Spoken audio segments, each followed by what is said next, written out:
Hello and welcome back to Firestorm Games, and you're joining us for another Warhammer 40k unboxing video. This time we're looking at some of the new releases for Genestealer cults, notably the Neophyte Hybrids. Now on the front of the box here we have 10 miniatures that you get inside here and all the different ways you can assemble them. We've got a mixture of 3rd and 4th generation hybrids in this set, and if I just flip this box over you can see some more examples on the back here. Not only that, but you've also got some close-ups of the different weapons that you see in this set, as well as some different colour schemes as well you can see in these. We also have a very small chart here that you can about which colours you can use for painting different aspects of the miniatures. So that's the box looked at. Let's open this up and take a look at the contents inside. Here we have the contents of the box, and the first thing that we have is the 8 25mm bases and also these 2 32mm bases that we've got here. And these are designed for the neophytes carrying the heavy weapons, as you can see there. This brings us to the actual instruction booklet. And if I just open up the first page that we have here, you can see we actually have some unit listings for the Neophyte Hybrids, and it's even got points costs included here and some of the different weapon options you can choose. The only thing you don't have is the actual special rules, Return to the Shadows, and also the Call to Ambush as well, which you'll need, obviously need the codex for. Then we also get 2 sprues here, and I'll be looking at both of these individually and close up. Now the first sprue that we have here contains most of the heavy weapons you'll get in this kit. This includes the seismic cannon here, the heavy stubber. We also have the mining laser at the top here. But we also get a few more hand weapons. So we've got mining axes, chainswords, power maws. We've got some range weapons, a shotgun here, auto guns, lots of shotguns, lots of auto guns. Also got some nice different variations as well if you're equipping 3rd generations or 4th generations. So we've got a 3rd generation set of arms here. You can see we've got the segmented forearm, and also the hand, and also this claw that's holding the auto gun. Compared to this shotgun down the bottom, you can see it's a lot more human in its features. Now some of the other differences between the human and, the 4th generation hybrids and also the 3rd generations are the heads. You see we've got a couple of options at the top here.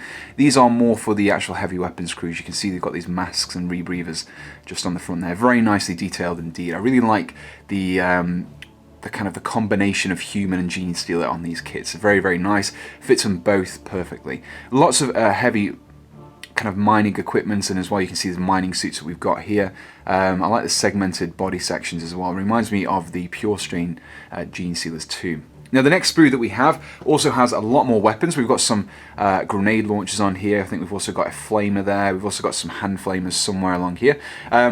You see here we've got the actual icon that you can equip one of your icon bearers, and one of my particular favourites you can just see on there, we've got these bundles of dynamite to make these demolition charges as well. So lots of different weapons.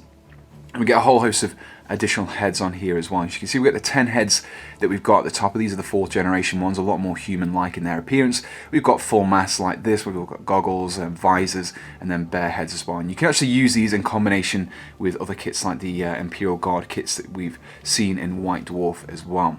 So lots of different weapon options there. We've got the web gun as well. So this is mainly the special weapons sprue. And what I'm going to do is I'm going to get one of these neophytes assembled so we can actually take a look at the finished piece. And here you can see an example of an assembled 3rd generation hybrid and also an assembled 4th generation hybrid. Assembling these miniatures was exceptionally easy. Now this was made possible by the fact that all the components on the sprue were numbered, and this is referenced in the instruction booklet, which made finding exactly which component went where extremely easy. The quality of these sculpts really was great. I really like the aesthetics of these Genestealer cultists. Everything was sculpted really nicely. You really get that industrial vibe from the miniatures. You can see that these guys have just been working their way up in the Imperium from the bottom up.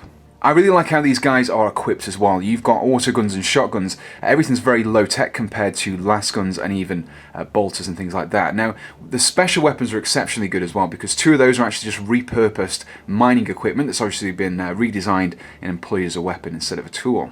Now, all of these details were made possible by some excellent sculpting. The actual quality of the kits really is fantastic. Very little in the way of mold lines to remove, and what were there were quite easily taken off with a hobby knife. Now, if you would like to pick up a set of these for yourself, be sure to head on over to the Firestorm Games web store, which you can find a link to in the description below. Now, the RRP of this set is £25.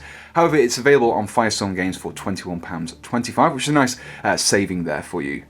If you enjoyed this unboxing, please do let us know in the comments below, and also subscribe to be kept up to date with all of our future unboxings that we do on here.